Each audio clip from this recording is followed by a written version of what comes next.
Okay, so we're going to pick up today from Mem Aleph, an Aleph, about a little bit more than 2/3 down, where the Gemara starts in the last couple of lines, Itma Rav Levi.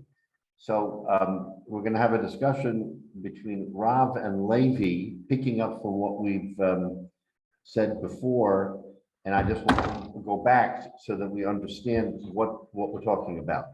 Remember last week we had a discussion in the machlokes as to again whether the machlokes, the essential machlokes between Rabbi Shmuel in the Mishnah, in between Rabbi Shmuel and Rabbi Akiva, as to whether or not you need das balim, meaning whether the original owners, if the owner gives a chayfetz to a shomer to hold on to, whether or not he needs to be sort of included in the blow by blow of what goes on with that chayfetz. If it's taken, if it's put back, he's in Eretz Yisrael, everybody else is in Greece or the United States, and the shomer is maneuvering things, and the balabos knows from nothing.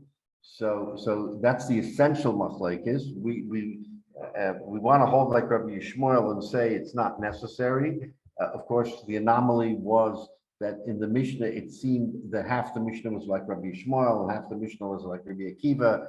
Came the Gemara and said, no, the whole thing is like Rabbi Shmuel. So here's what we need to follow, because originally we said, you know how we're going to answer that? We're going to answer that with a machlokes between Rav Nosson bar Ava, who gave an opinion, and the other was Rav Yaakov bar Ava and Rav Nosson bar Ava. They both became before Rav, and they each wanted to interpret the Mishnah. How did they want to interpret it? They wanted to say that the answer to the stira between Rabbi Shmuel and Rabbi Akiva was dependent on whether or not you said shlichus yad, shlichus chesar. So that's our focus. Our focus today is on shlichus yad. Now, what is shlichus yad? So the Gemara wanted to make a chelik between gezela and shlichus yad. Gezela meaning you're all in. In other words, your intent is to steal. And shlichus yad is no, you just want to literally insert your hand for a small part of what you are guarding. So you would think, is there really a chilik between gezela and shlichus yad? The Gemara wants to tell us, yes, there isn't. Before we had a chance to explore that, if you remember, Rav Sheshes came and said, forget about that machlokes.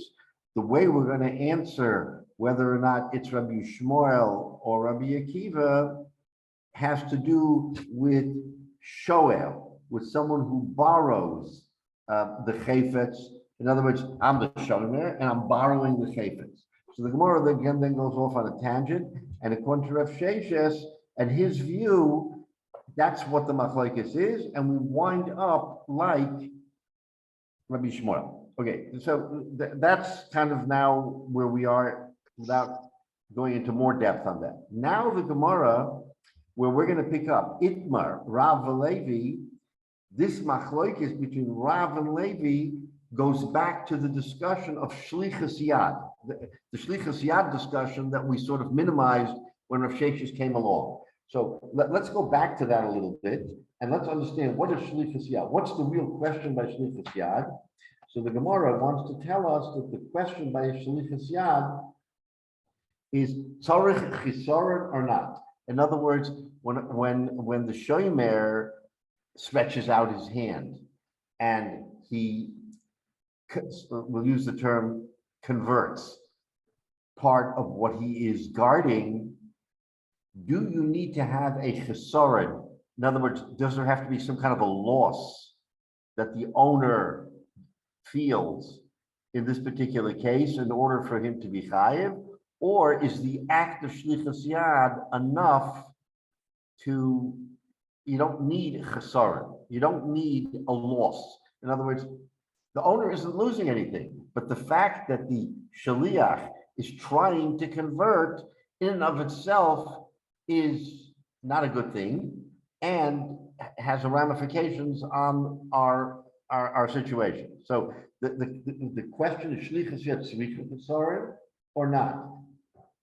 Boiled down to its essence, you can say is the fact that there's shlichus yad immediately is a chesaron, even though nothing's happened, because nothing's happened the minute he does shlichus yad, or do we have to wait until there is a negative, i.e., he's taken part of the oil from the barrel, or he uses it inappropriately, or he uses it without permission.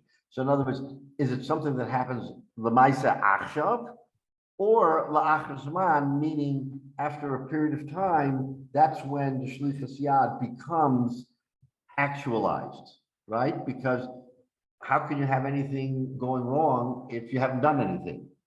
But if once it already happens, then you can say, okay, there was a chesaron. There was a depletion of something on the part of the owner. But if there isn't a depletion, why should the man suffer? The answer is he should suffer because the act of shlichus yad is in of itself an avera. The act of just intentionally stretching out your hand to grab something, even if it doesn't negatively affect the owner, is a potential avera. That's the question. That's what we're going to grapple with here. I mean, again, you're talking about subtle lines of difference, but the ramifications could be great, as we will see in the Gemara. So that's our focus here. And it starts with Itmar, Rav Valevi. I would say about 2/3 down in the Gemara, the last two words of the line. Excuse me, Rabbi, before you go ahead, excuse me. In the meantime, the owner has no idea that anything happened. Correct. He has no idea. And you also have the possibility that somebody may take stuff or remove things, but he has time to return it before Correct. the owner doesn't know anything. So Correct. should there be an avera checked off on the books because the time to do tshuva and return it hasn't happened yet? The only time right, and that's an excellent question, and that is determined by the words in the pasuk v'heshiv gzela. You have to return the gzela. So to your question, was there a gzela that has to be returned because the owner doesn't know? Rabbi Shmuel says no, but Rabbi Akiva says there was a gzela. Now, you know the famous expression, if a tree falls in the forest and nobody's there, is there a noise? Okay, so that's a philosophical question. Is there something going on when there's no one there to witness it? The owner is in Eretz Yisrael. He's happy. He's in the Makam Ir HaKodesh. Meantime, things are going on back home. He doesn't know. No one bothers him. No one says anything to him. The essence of the machlokes is, do we impute in the owner that if he would know there would be some kind of ramification, or he's at peace, we're at peace, don't bother him, everything is fine. Rabbi Shmuel takes that latter attitude and he says what he doesn't know doesn't hurt him, and the fact that it was done and then undone without him even batting an eye or missing a wink of sleep, it's all good. Why do we need to bother him? Rabbi Akiva says we need to bother him. Rabbi Akiva says that once a gezela happened, then the Heshiv Gzela, you've got to get his sort of imprimatur on the facts. And now you might argue, why? Why should you do that? The cycle of this gezela example requires that the gezela still be in effect the moment he has to return whatever he's watching. But that surrounds. But Jay, that surrounds the question whether the Heshiv Gzela requires the owner to kind of, I'm going to use the term mechila. He has to say, okay, it's fine, it's good. So if he doesn't weigh in, has anything happened here? Or can we just wipe it out and say nothing happened? That's why I do the analogy to the tree, because if maybe it didn't happen. If he doesn't know, then it didn't happen. And if it didn't happen, why bother? So it's how you learn the Heshiv Gzela. It's how you interpret the pasuk. Right. But the the window of Gezela should not get closed. The door for Gezela shouldn't get closed until the time of the return. Otherwise, why can't you say, I guess it's a Shoma Chinam, or which, Right. yeah, Right. so for Shoma Chinam, you're saying that the minute there's a Gezela, something changed, whether we have witnesses or observation. But if it was a Shoel or one of the other Shomrim, would the answer be different? That you can wait that whole window until the owner returns, and then at that point he returns everything, and everything is the same as what it was. So according to Rabbi Shmuel, at this point in time, it shouldn't make a difference what the status of the shomer was. Shomer chinam, shomer sacha, shoel. It should make no difference that if there was an event and that event has been undone or that event has been corrected, so that it's kind of where it was original, then you don't need das balim. You do not need das balim. That's the key word. You don't need das balim, and therefore you can take care of the entire matter without the owner ever having to have been advised something happened and then we corrected it. Not Okay. necessary. Not necessary. One last Yeah. slide. Bein Adam Lechavero is what we're talking about here. Bein Yeah. Adam Lamakom, if somebody does something, he borrows from the Beis Hamikdash. Does that Avera start immediately the same way? Would they hold the same thing?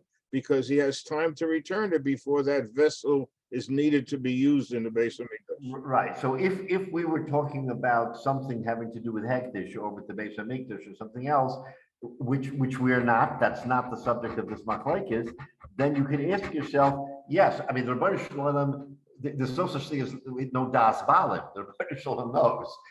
There's no machlokes Rabbi Shmuel here and Rabbi Akiva when it comes to Hagdish and things having to do with the Rebbeinu Shalom, because there's no such thing he doesn't know. So I don't think we want to speculate necessarily. The question is, even in that realm, did he do tshuva? And did he do something to undo? Because the Rebbeinu Shalom certainly would allow for there to be a reconciliation or a tshuva on doing something. Now, do you have to then do something physical, a chatas, or do you have to, or could you just, have tarota? I mean, it's theoretical, so we won't really delve into it. But you're right. We're talking about so that it's strictly how we view a person's interest in a possession and what would be his thinking if he did know. So according to Rabbi Yishmael, he's being down the kapschus. He is, because he's saying the fact that this is all happening and now that we've reconciled it and it's all good, we're being down the kapschus that the nifka, the person who owns it, would not, he'd be Michael. In other words, it happened. Oh, it's a terrible thing, but it's all good now. It's all good now. So he'd be good with it. In other words, says Rabbi Shmuel. Couldn't you learn it out That between Bein Adam Lamakom? It's a different kind of answer as you described. Why couldn't you learn out from that example that when it comes to Bein Adam Lechavero, it should be sort of the same kind of formula? He has time to return it. He has time to do tshuva in one case. Right. Well, again, I'm not going to weigh in definitively, but we all know when it comes on Yom Kippur, Ben Adam Lachavero, you have to go the extra mile, which theoretically with the Rebbeinu Shalom he already gives you mechila, but to the Ben Adam Lachavero, you have to go the extra mile. So I'm not sure you can make that real comparison and say, oh yeah, the Rebbeinu Shalom would be Michael, so he would be Michael. It's not quite that way. On Yom Kippur, you have to ad shechapres chavero. You have to actually go and ask mechila and everything else. So here, what mechila? I mean, the guy doesn't even know anything happened. So that's why Rabbi Shmuel is taking this sort of lenient attitude and is saying, oh, for sure he would be mechaper. For sure he would say it's okay. So I'm imputing that you don't have to do anything. Rabbi Kiva says no. The fact of the matter is something not right was done, and therefore that person should at least be able to weigh in and say, okay, it's all right. So it's a fine line machlokes but you're not able to really cross over being on because you see inherently that the Rebbeinu Shalom, as we say, has bigger shoulders, kaviyachol, when it comes to being Michael someone than maybe a boss of a dom. So again, and this would not apply to a shoel because the shoel presumably is using it. oh, so the shoel will be a whole different story because the shoel is already using it. So we have to, we're going to see how interestingly we extrapolate from the shoel what the problem is. It's not the same as it is for a Shem Kingdom Shem Sacher. You're absolutely right, David. But here we're talking about a Shem Kingdom Shem Sacher who has nothing to do other than sit and watch it. He's got no obligation. He's got nothing to do. And then all of a sudden he decides, you know what? I'm going to stick my hand in here and help myself to a little bit of this oil or a little bit of this thing. That's when he opens the door to this question of the whole discussion that we're talking about. Yeah. Okay. Who else? Menashe, you said? No. Okay. All right. So now let's get into the Gemara. So Itmer Rav Levi. So Machlek is here between Rav and Levi. Chad Omar Shlichas Yad Tzvicha Chisoroi. All right, so now this goes to the heart of the discussion that we've been introducing here. Does shlichus yad need, do you need some kind of a result to happen, i.e. a chesaron, a loss of some kind, in order for the shlichus yad to be counted as a negative? Or is shlichus yad in and of itself a bad thing? Because there's a pasuk in the Torah, right, that says that by shlichus yad, you're not allowed to put your hand into the possession of a fellow man. It's not the same as gezela. In fact, if you want to look at the pasuk in Shmos, let me just take a quick peek at it so we can actually look at the pasuk together. Shmos Membe of Beis. All right. Shmos of Beis. Test. All right. So let's see. So this is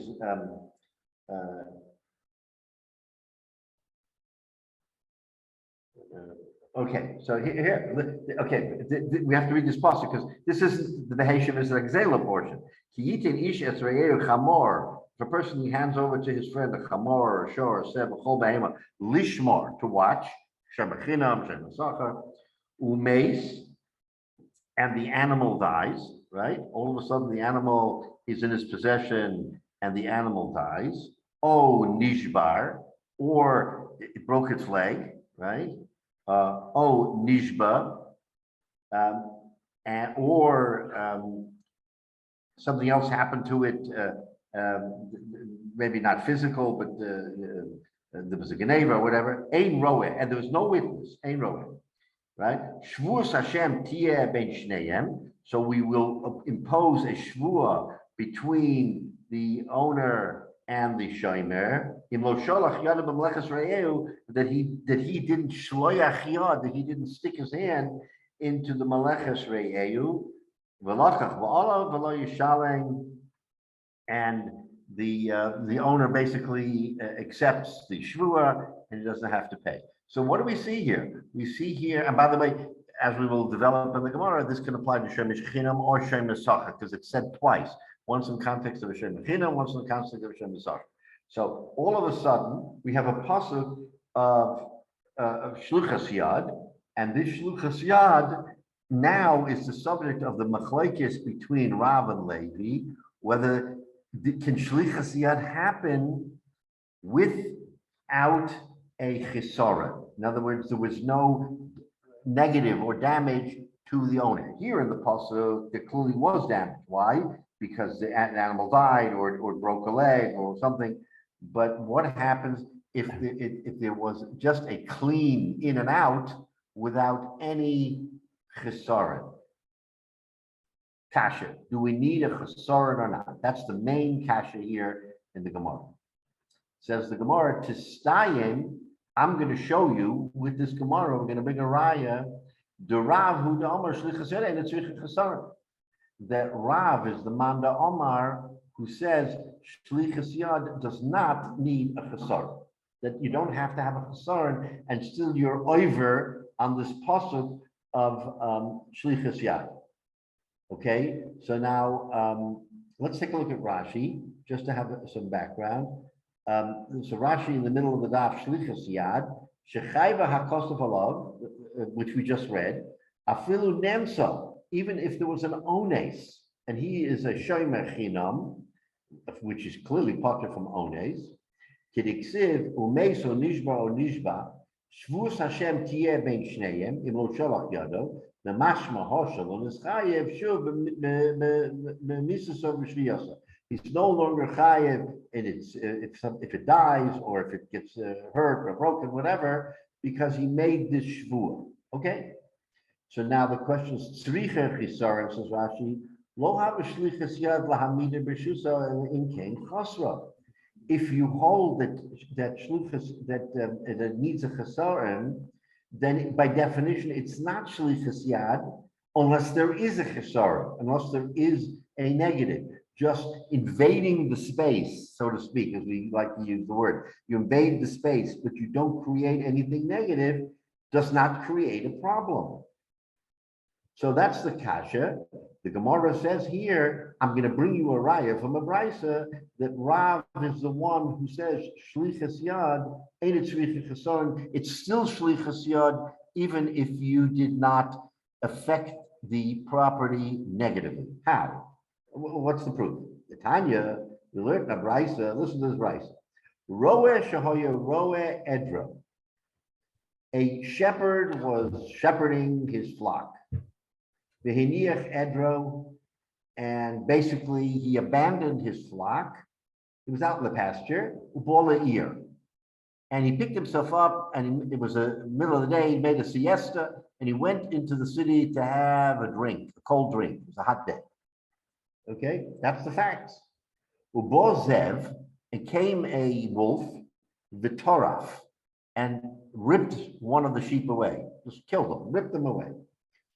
Or Ubo Ari Vidoras, or a lion came out of the woods and tore up, killed the another one of the sheep. In other words, either or, it could be either. The Gemara gives us an interesting contrast between an Ari who is who does everything on the sly, and a lion who does everything in public. I guess the Gemara wanted to make a chilik. Wanted to say there's no chilik if this happened clandestinely or openly. Same fact. That's why the Gemara. Why do you have to give two different examples? Because a ze'ev does things clandestinely, and an ari goes out in the open. Vidoras boy, he tramples on it. He with his hooves, he just kills it. So the answer is potter.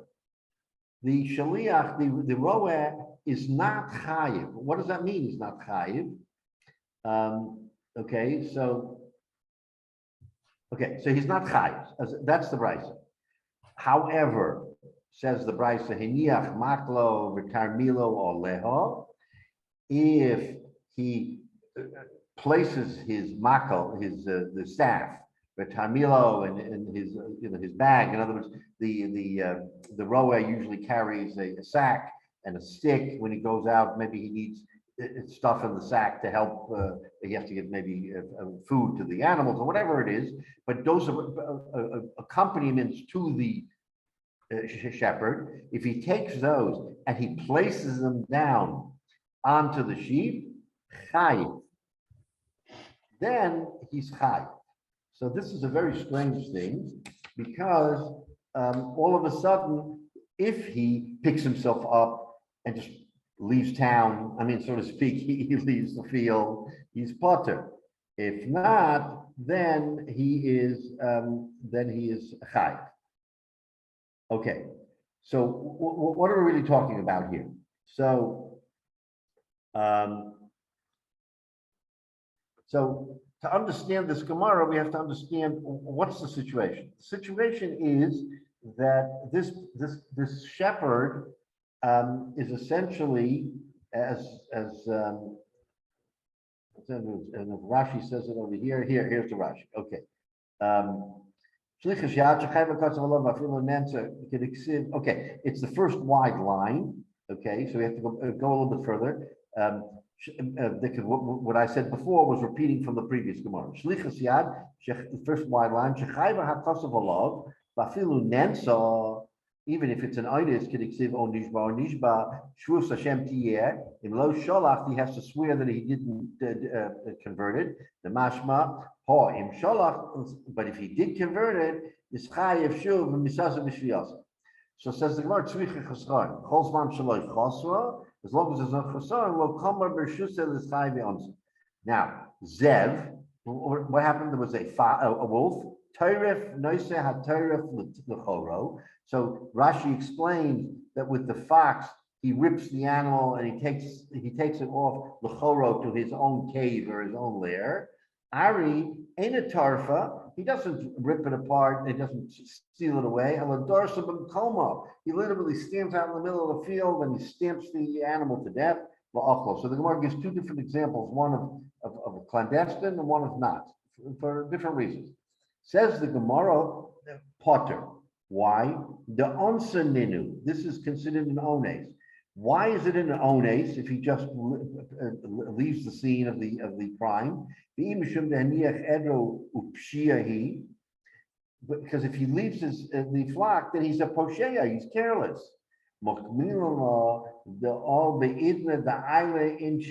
He's in a place where everybody takes a siesta. And everybody picks himself up in the middle of the day and goes off to a spot to take a rest. So in other words, think about this. He is in a place where everybody takes a break in the middle of the day. He is guarding these sheep, and in the middle of the day, he decides, I'm taking my break like everybody else in town, and he leaves the flock alone. It's attacked by any one of a number of wild animals, and they kill off the sheep. But he's potter. It's not an ones, and he's not a posheya because he does what everybody else does. I mean, it's fascinating that's how the Gemara touches it up. Another reason why he's potter, inami, the shama kol ari va'ol. You hear this? He heard the roar of the lion coming out of the forest, and he got scared and he ran away. And because he ran away, we give him a pass, and we don't say that he's done something improper, right? That he was a posheya, and he's not chayav. Amazing! It's an amazing thing that he does what everybody else does, but he's a shomer, but he gets a pass because either he's afraid of the lion or because that's the norm. But nevertheless, Rashi makes it very clear that in that circumstance, it is not. He didn't do anything. He didn't do it. So that's that brisa. We haven't yet concluded Rav's position, but that's the brisa. So, but the brisa goes on and says that if it wasn't the norm, but he just placed his staff or his bags down by the sheep. Not because everybody was leaving the place or because there was a roar of a lion, chayiv. Then he would be chayiv to the owner. What's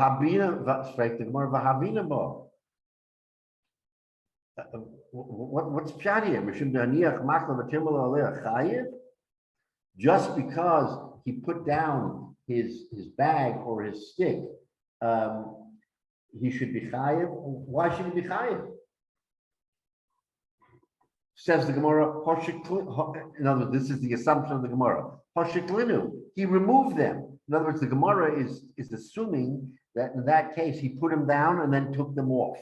So if he took them off, in other words, was there a chesaron? He made shlichus yad. In other words, putting down the staff and the bag is considered shlichus yad. That's considered the act of shlichus yad. Now, was there a chesaron or not?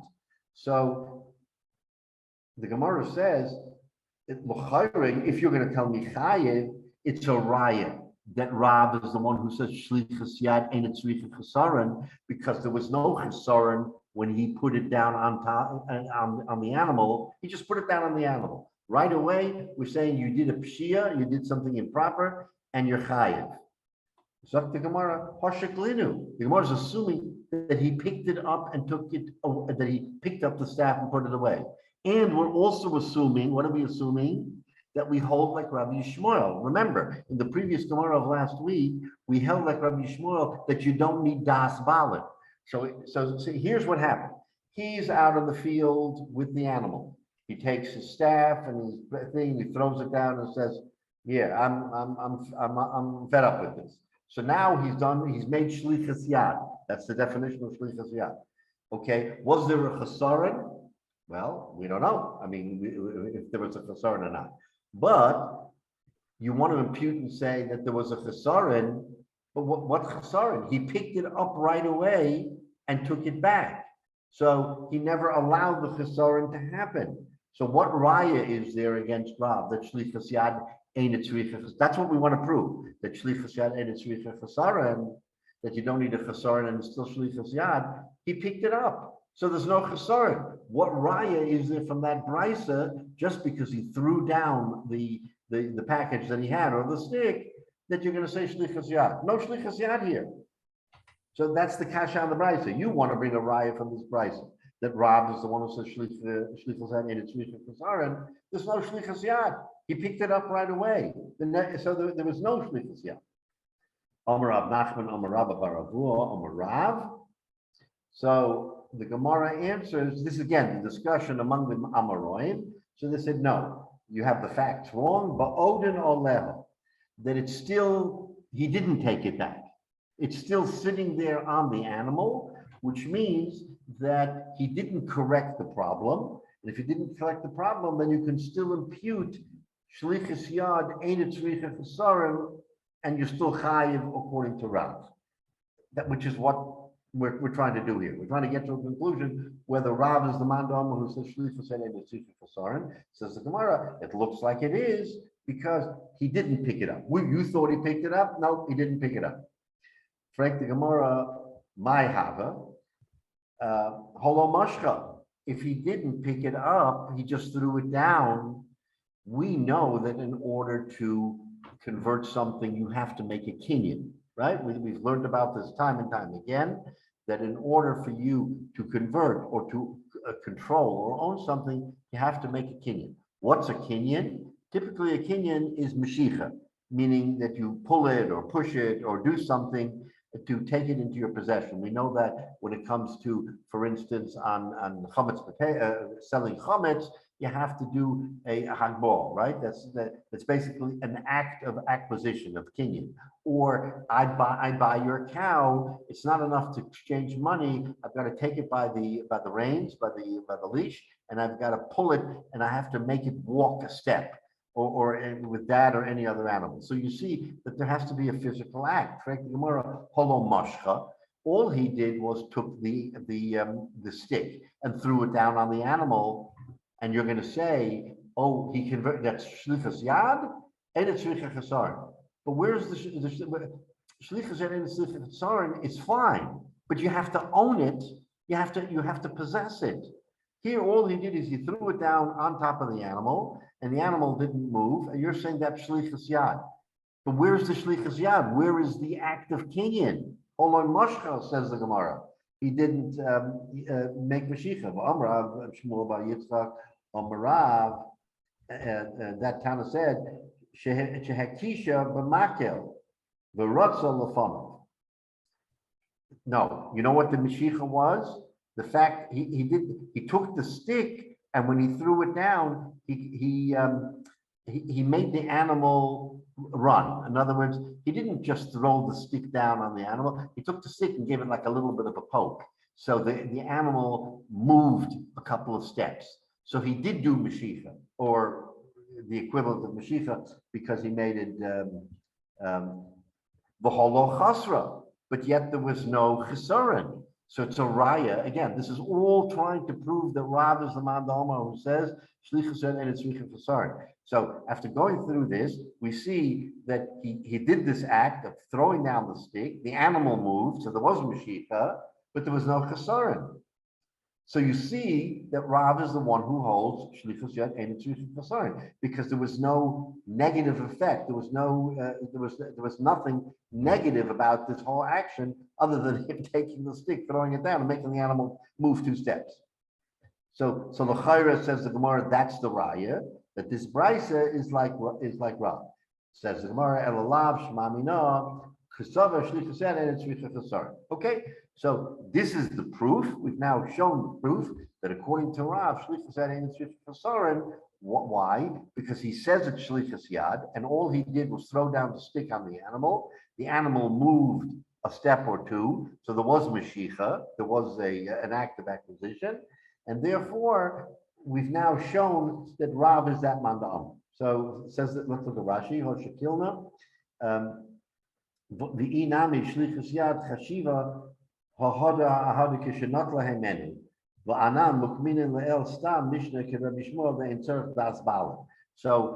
at this stage, the Gemara thought, but wait a minute, but he took it back. So if he took it back, nothing ever happened. So the Gemara says, no, that it is a chesaron because he moved it. Says the Gemara, Holo Moshe, B'shlichus Yad Kidei Liknosa U'Metaltalin Einik Min Ela B'Mashicha Lo B'Mekach Lo Le'in Gezel. So he and yet there was no movement. The Gemara says later, Hato as a chavis, the Notlam Mena Revius Yayin, a Mishalem El Revius, Alma Binin the Likne. So you need the kinyan. Bottom line is just doing an act without an act of kinyan doesn't make it Shlichus Yad. Shlichus Yad has to be when you actually convert it, when you actually own it. Right? Ram Rab Shmuel Garcinan Shehekisha B'Makel, says Rashi, Kishenosna Oleo, when he threw down the stick on the animal, he actually hit it with the stick. V'Ratzazu, and it ran a step. Zuhi Meshicha Misha'akra Yad V'Regel Al Yada. In other words, if it lifts one leg, a front leg, a hind leg, to move, that's considered Mashiach. That's a separate matter, but you see that it did move, so there was Kinyan. And as a result of the Kinyan, he owns it. Says Rashi, V'holo Chosra, Lav Pirchehi Alamaskana. It's not a question, it's the end result. The Siyumahi Lamilsa. It's the end of the story here. He's saying in this Brisa, this is the proof that Rav holds that Rav holds and it's Tzricha Chasarin. The Omar Testayim, the Ravhu, the Omar ain't Tzricha Chasarin, Midishani Rav L'Mislisin.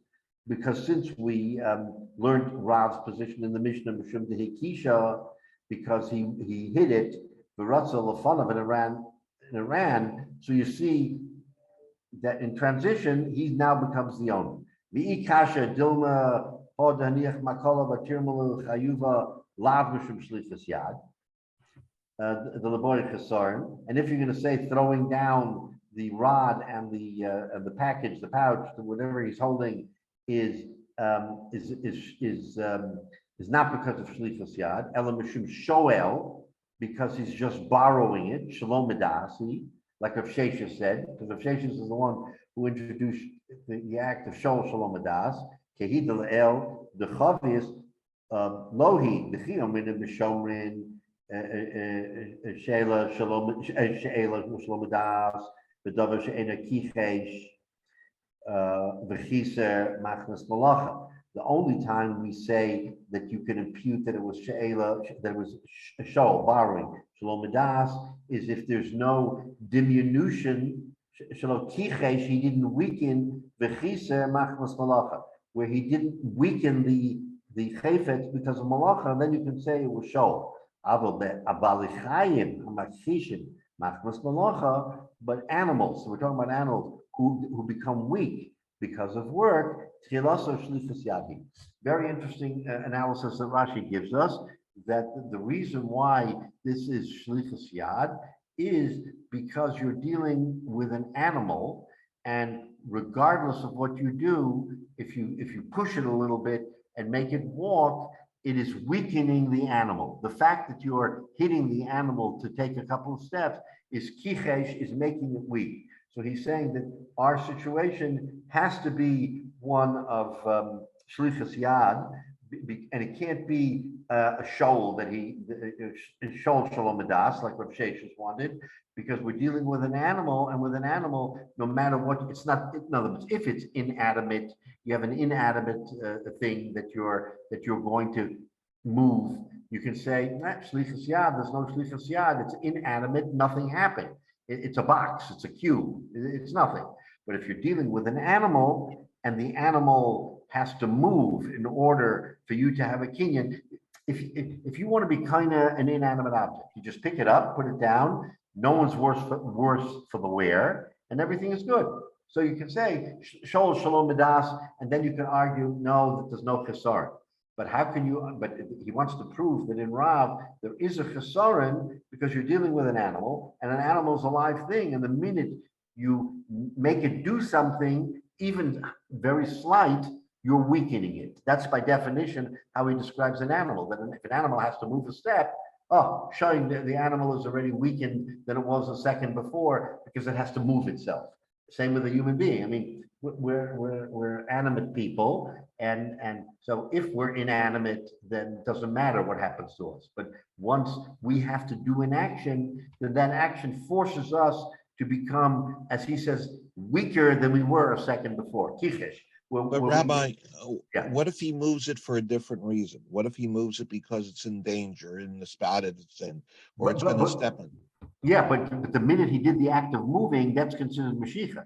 In other words, you're saying he did it for a different purpose, but if he does the Mashiach, then it's equivalent to him acquiring it because he, in other words, your question is a good one. Your question is, what happens if this whole thing is inadvertent because this animal was going to be hit by a meteor, if something was going to happen to it, so he pushes it to get it out of the way, right? That's, I mean, theoretically, you can move an animal or move something to prevent it from it being damaged. But over here, we're saying his kavanah was shlichus yad. His kavanah was to do something with the animal. Okay. But presumably he's all alone. He's with the flock by himself. Right. So nobody witnesses this activity. Correct. So it's upon him to say it was an act of acquisition, or I was trying to push it. If something happened to the animal afterward, he could go to the former owner and say, look, I was just trying to get him out of the way, and something happened to him at that point in time. So, I mean, this is an honor system, right? Right. Well, Not that shows only that he honor wasn't. system, but we hold like Rabbi Yishmael that you don't need das balin. So if he did it and then wanted to sort of correct it right away without anyone being the wiser, he could do that too, because we hold like Rabbi Yishmael. So your point is a good point. So what happened? It seems as if nothing happened. So he moved the animal, but he moved it for a different reason. But now the question is, are we imputing into him a motive that his motive was shlichus yad? The answer would be if unequivocally he comes and says, I have no intention of this animal, but I saw there was about to be a catastrophe. So I had to move the animal away, and fine. But what did he do here? Here he took his bag and his stick and he put it down on the animal. You can't now argue, oh, he did that because he wanted to protect the animal or because something was happening. So in other words, he kicked off the event by taking the stick and throwing it down on the animal. You're right, Michael. If he hadn't done that, and all of a sudden he had to push the animal, move it away, and he argues, I have no pretense on this animal whatsoever. I was only here to help save it, and therefore there should be no shlichus yad. Then the argument is you're correct, because what did he do? He was there to protect the animal. He's a shomer. He's there for purposes of protection. What did he do? He protected the animal. But where's the protection, says the Gemara, or it says Rav, when he took the stick and threw it down on the animal? Where's the protection? There is no protection. That's an act of, oh, I'm converting. In other words, I guess in those times when you think about how they operated, and you had this shepherd out there, and he was out there kind of meandering around, and then all of a sudden, he says, you know what, I've had it. I'm taking my stick, I'm throwing it down, I'm gonna sit down over here, and I'm gonna, there's nothing going on. Now we have to look at his act and we have to ask ourselves, what is he doing here? Is he doing something which on the face of it can be considered shlichus yad? So therefore the Gemara is sensitive to them saying, if what it appears to be shlichus yad, then according to Rav, that's it. There doesn't have to be repercussions. Ein tzricha chesaron. There doesn't have to be a repercussion to what he did for him to be chai. Then the Gemara asks, oh, but he didn't do Mashiach. Yes, he did Mashiach because the animal moved. Then we go through all of that. But the signal question is, what was his act? Someone looking at his act, what would they say? He's randomly looking to protect the animal? Is he looking to acquire or do something with the animal? So by definition, the Gemara is telling us that we have to understand that taking his stick and throwing it down on the animal is an act of shlichus yad. I mean, on the face of it, that's what the Gemara says. It's an act. There's one other part to this question, Rabbi, and Yeah. that is, let's assume that it was an act of acquisition. There does not have to be acceptance by the owner. Doesn't have to be acceptance by the It's owner, but the owner's implicit not that around. It's The owner's not implicit around. and it's acquired. Say Well, again? Rabbi, don't look at it negatively. Look at it positively. Let's say he tried to move the animal wouldn't move, so he threw the stick on him, figuring that will make him move, and he got out of the way. But why would he want the animal to move? Why? Maybe he was in danger, Oh, okay, so we're back to that question. So now so the he's question doing is- his job. Okay, so if legitimately he could say this animal was in danger, I had no pretensions on this animal, but I had to move it to get it out of the way so that for whatever reason it shouldn't be where it is and be in danger, then the Torah tells us he can make a shvuah that he did not intend for anything to happen, and it's all fine and good. But Lamaisa, if that's not the case, then this is the quintessential case, says Rav, of conversion, where the guy is looking to do something with the animal, whatever it is, that isn't for the animal's benefit. And I guess maybe that's where we draw the line, because you're making a good point, all of you. What happens if it's only for the animal's benefit? I did nothing to the animal other than save the animal from some kind of a danger. Then you can't say shlichus yad. You can't say he's a shomer chinam, he's a shomer sacha. He's not chayiv for einus, and if he's about to save an einus, you can legitimately argue there wasn't shlichus yad. But our Gemara is saying that there was not an imminent danger, so we have to accept that there's no imminent danger, and he's going ahead and taking this stick and throwing it down. Gemara says that's shlichus yad. Where's the chesaron? There's no chesaron. But where's the kinyan?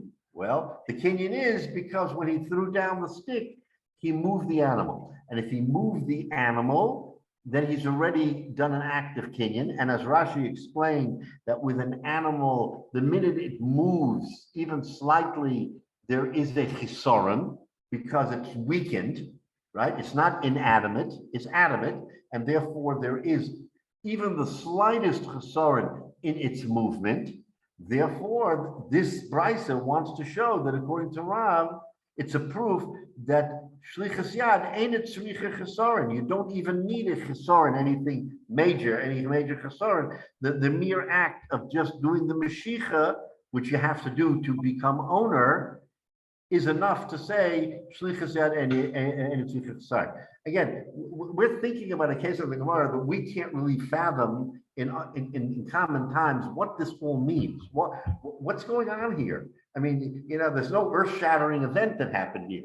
It was just a shepherd. He was out on the slope, and he did an act, and that act, by definition, is shlichus yad, and that's what the Torah tells us. Is shlichus yad.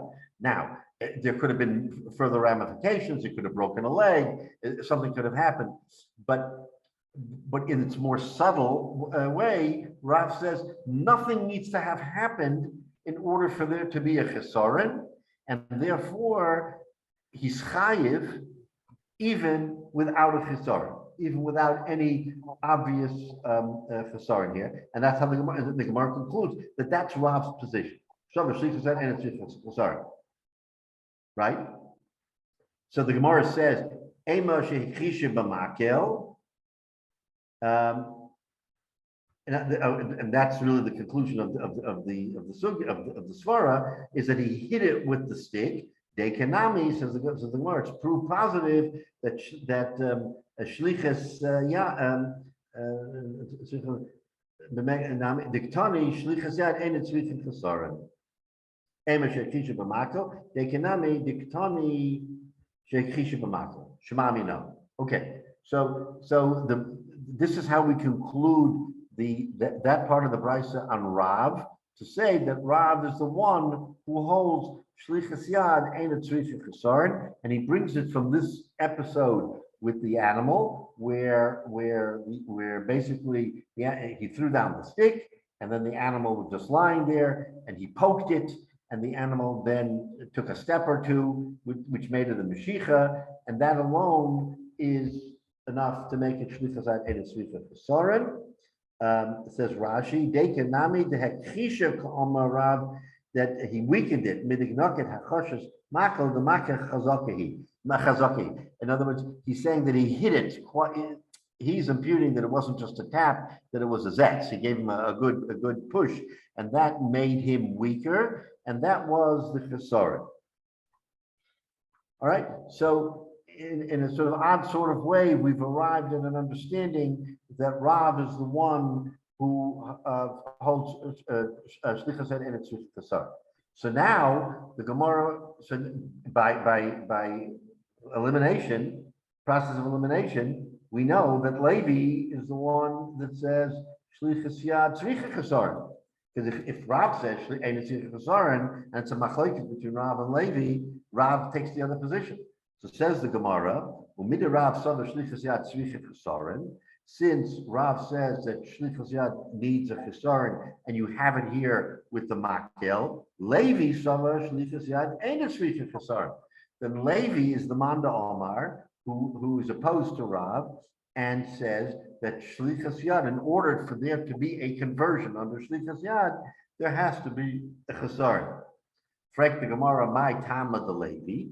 So, okay, what's Levi's reasoning? We understand Rav's reasoning now. We went through this, and we understand that there has to be some kind of an act, in other words, for this to happen. It's not random. What's Levi's reasoning? My time with the Levi.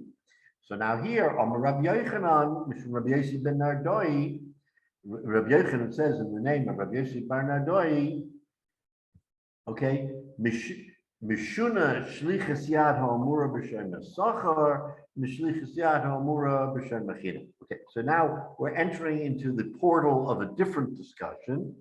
And remember, I said that shlichus yad is repeated twice in the Torah, once by Shoy Mechina and once by Shoy Mesachar. It's not just one time, it's twice. So Levi, he's going to explain to us that Mishuna, it's different, the Shlichus Yad by Shem Mechinam, Mishlichus Yad Hamur b'Shem Mesachar and b'Shem Mechinam. That there is a different, why does the Torah have to repeat it twice? The Torah never repeats things superfluous. Torah says, because there's a need to say both. Okay, hold that thought, we're going to get to it in a minute. Now look at Mem Aleph on the base. Va'ani Omer, and so this is this. So Rabbi Yochanan says this in the name of Rabbi Yossi bar Nahuri. Va'ani Omer, says Rabbi Yochanan, I myself, says Rabbi Yochanan, ain't a meshuna, that there is no difference between Shem Mechinam and Shem Mesachar. So he is saying that there's a machlokes now. Rabbi Yochanan says in the name of Rabbi Nuri that it says twice in the Torah, the episode of Shlichus Yad, one for Shem Mechinam, one for Shem Mesachar. But I myself, Rabbi Yochanan, don't hold from that. I don't hold that there is a chiluk, right? So that, okay, Frek the Gemara, my Mishuda, what is that difference that Rav Maroi is talking about that requires it to be said twice in the Torah. So the answer is lo. So and actually, it's going to be amigo. What is he going to say? Lo tomer shlichus yad b'shem Yisachar. Let's not say shlichus yad. Remember, the whole point of saying what's it? In other words, if you say a statement and you say it in its weakest form, in other words, where it's most susceptible, then it's a kal v'chomer in its more restrictive situation. So that's what the Gemara wants to try to say here. We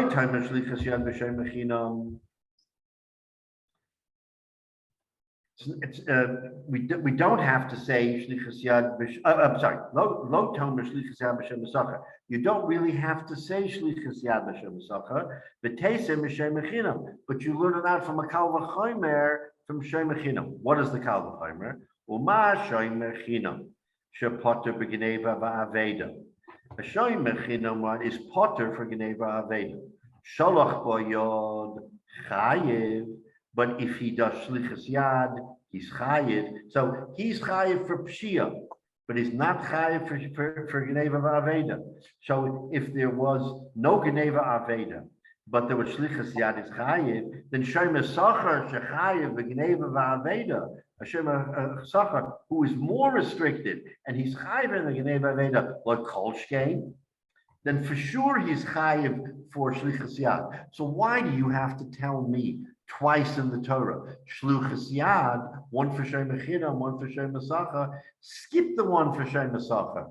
We learned that out from Shem Mechinam, that a Shem Mechinam who is more lenient by Geneva Aveda still is chayiv by Shlichas yad, then Kal v'chomer, a Shem Yisachar who is chayiv by Geneva Aveda would be chayiv by Shlichas yad. So the Gemara is asking you, remember, this whole thing has to do with we don't want an extra word in the Torah. What's the big deal? Because the Torah shouldn't have to repeat something that it seems to be superfluous. And here it seems to be superfluous because there's no need to actually quote this whole Indian of Shlichus Yad, Tzricha Chasar or not, by Shem Yisachar, because we clearly learn it out of Shem Mechinam.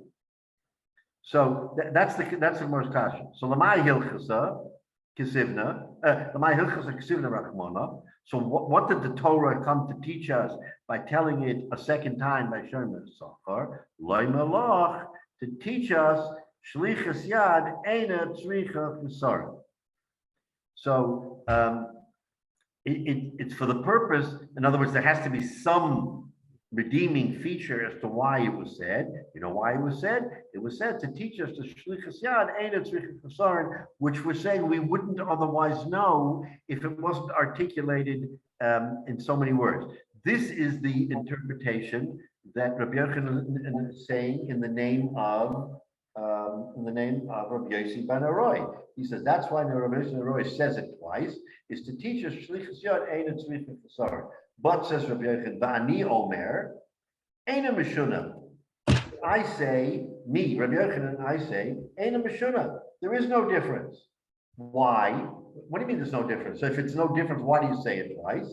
Why? Kid Rabbi Elazar, because I hold like Rabbi Elazar. Rabbi Yochanan saying, what is Rabbi Elazar? Omar Rabbi Elazar, because Rabbi Elazar says, Do v'do achasi. That, in other words, each one is the same. That the saying Shlichus Yad by Shem Mechinam and saying Shlichus Yad by Shem Yisachar is the same thing. So if it's the same thing, then why say it? Ma do v'do achas. What does it mean that it's one thing? Because you could ask, you could slug up this Kal v'chomer. So he's going to tell us that you know why I say you need it twice? Because the Kal v'chomer isn't valid. You can ask on this Kal v'chomer, you know why Shem Mechinam is chayiv? Mal Shem Mechinam shekei b'shalom tashlumei kefel b'ton tanas ganav. You know what?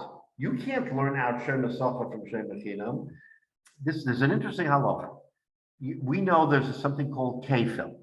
What is kefel? Kefel means that if you steal and you don't tell the truth that you stole, you're chayiv in kefil. Who is chayiv in kefil? Only a shomer chinam, because a shomer chinam is not chayiv b'gneva va'aveda. So if he steals and he swears, I didn't steal, then you punish him. The shomer sacher is chayiv for gneva and aveda. So you can't have kefil when you're already chayiv for gneva aveda. You see the difference? Shomer chinam can have kefil because he's not chayiv for gneva. So if he lies and says, I didn't steal, and then a witness says he stole, then he lied. He's chayiv in kefil. A shomer sacher is chayiv in gneva aveda. What's he going to say? I didn't steal it? It doesn't matter if you didn't steal it. You're chayiv if it was stolen. Therefore, there can never be gneva aveda for a shomer sacher.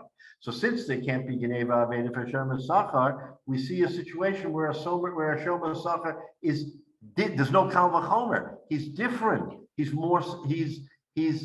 You can't learn out shomer sacher from shomer chinam in that case, because the shomer chinam can have kefil and the shomer sacher can't have kefil. So says Rabbi Yochanan, that's why I have to have that brisa that where the Torah says that shlichus yad and tzricha chasaron twice, once for shomer chinam and once for shomer sacher, because I can't learn out shomer sacher from shomer chinam. According to the first Manda Amar, according to the Manda Amar, Rabbi Yossi ben Aroi, I could learn it out because I can learn out a Kal v'chomer, and therefore you don't have to say it by shomer sacher. But according to Rabbi Yochanan, that doesn't apply because gneva va'aveda applies to a shomer sacher, and there's never kefil. Now I understand, says, and that's what Rabbi Lazar is shita. So Rabbi Yochanan is saying, I hold like Rabbi Lazar that we have to say it twice because I cannot learn a kal v'chomer from shomer chinam. So that's his logic. Okay. Now, Frek the Gemara, what about if that's the case? That's a beautiful interpretation. If that's the case, then what about Rabbi Yossi ben Aroi? Why doesn't he hold like Rabbi Lazar? If we just gave a beautiful interpretation that it's because of gneva v'aveda and you don't pay kefil, why doesn't he say the same thing? So the answer is the Gemara. Says the Gemara, according to him, karna below shavua adifa mikfela b'shvua. This is a very interesting answer, that keren, paying the keren without a shvua, which is what the shomer chinam has to do, which is what the shomer sacher has to do. He has to pay. If there's a geneva, you don't come to him and say, swear that it wasn't stolen. He's automatically chayav. So karna, paying the keren, the principal, below shavua, according for the shomer sacher, is adifa, is more. It's a better situation than kfela b'shvua, than paying kefil, which the shomer chinam would have to do with the shvua. So the Gemara answers, that's why you have to say it twice, is because we wanted to say learn it out from a kal v'chomer, shomer sacher from shomer chinam, therefore you only have to say it once. And the Gemara says, but wait a minute, there is no kal v'chomer because the shomer chinam has to pay kefil and the shomer sacher doesn't have to pay kefil. Answers the Gemara, yeah, he doesn't have to pay kefil, but him paying kefil, in other words, the shomer sacher paying without a shvua is a better situation than kefil for the shomer chinam. In other words, you can't learn out the shomer sacher from the shomer chinam. That's why according to this Mandamar, the Torah had to tell us twice, shlichus yad and shlichus chasaron, because you cannot learn out shomer sacher from the shomer chinam. So now what do we have here? Now that we stop here, what do we have here? We have a machlokes between Rav and Levi. A machlokes between Rav and Levi whether we're not shlichus yad and shlichus chasaron. According to Rav, we learn from the brisa shlichus yad and shlichus chasaron, and why? Because we see from the fact that he just hit with the stick, he hit the animal right away. There is a chasaron, and therefore in other words, inherently there will be a chasar, therefore it happens right away. And according to Levi, since Levi says the Torah says twice, shlichus yad and shlichus chasarin, so therefore we could learn. We're going to learn one case where shlichus yad ain't shlichus chasarin, and one case where shlichus yad shlichus chasarin, because you can't learn out a kal v'chomer shem mesacha from shem mechinam. So a shem mechinam has to have an act. He has to have an act. Because otherwise there is no kasarin, because he is parter from Geneva and Aveda. But the Shomer Sachar does not have to have an act because he's automatically chayiv in Geneva Aveda. Therefore, in Levi, you can actually weigh it. That's why it says it twice, because one time to tell us in one situation it is you don't need a chasarin, and one time that you do need a chasarin.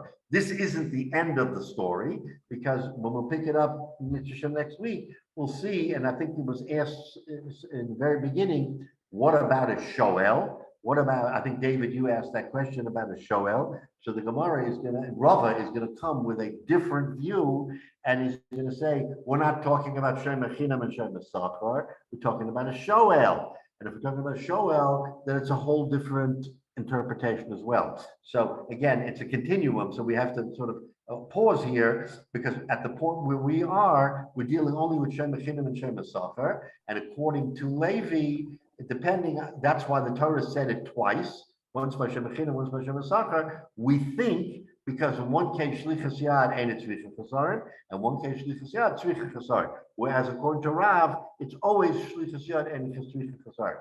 So that's how he wants to interpret the machlokes between Rav and Levi. That Rav always says shlichus yad and it's shlichus chasarin, and Levi, depending on the circumstance, it can be tzricha chasarin or not tzricha chasarin. So that's how we end up right now, and it's Hashem will I think we're going to finish the end of the Mishnah next week. But so that's the machlokes. This is somewhat of a complicated inyan to really follow cup, because it's from our standpoint here, as we live today in the 21st century. You would think there's hardly a relevance to this, because when you ask yourself the question, what does it mean? Tzricha chasarin, ain't it tzricha chasarin? What difference does it make? And how do we know it's tzricha chasarin in the first place? Like you did ask David and also Michael, maybe it wasn't even shlichus yad, maybe he was defending the animal. We're dealing in a realm that it's kind of hard to put our hands on what the Gemara is thinking in that period of time. But if you put your mind to then, not now, the Gemara is asking. I mean, they were very simple people. He took an animal, he gave it to a shepherd, he took it out onto the field. He either abandoned it because it was the right thing to do, or he didn't abandon it because it wasn't the right thing to do. And now the Gemara extrapolates, depending on what he did, we're building this whole halachic structure of shlichus yad, which, by the way, has been a Torah. The Torah said, this isn't just happenstance. The Torah says, by gzeila v'heshiv is a gzeila, and by shlichus yad, I read you the pasuk. There's the whole pasuk of here. So this isn't just verbiage. This is real stuff. It's been a Torah, that the Torah is telling us that there's such a thing as shlichus yad, and you can be chayiv if you convert someone's property by sticking your hand in. Then we have a discussion. Are you chayiv if you do nothing, or do you have to do something, some chasarin? Then we go on and on and on. But it's a fascinating discussion, because it's in a realm that we're not living in. So gzeila we understand. You went in, you stole, you took it away, blah blah blah. But shlichus yad is much more ethereal. It's not even something that one can necessarily get your arms around. Anyway, it's a fascinating Gemara. So we'll stop here, and it's Hashem next week when we hopefully conclude the sugya. We'll come back, we'll review, and we'll come back, and we'll see that this again is not the final word. That there is a different approach to the Gemara. Remember, the Gemara is about shakla v'tarya. That we said something definitive. Today it's definitive. Next week it won't be definitive because we've moved on and we've reinterpreted the Gemara. And that's what the beauty of the Gemara is that depending on where you put the pin, you stick it in, you're either in the middle of the sugya and this is where you're holding, or you've come to the completion of the sugya and now you understand that what you said before was just an interim discussion and that the final discussion is a little bit different. That's the beauty of Shas. Anyway, Rabbi. Yes, we'll finish next week and Thank you. everybody have a, I hope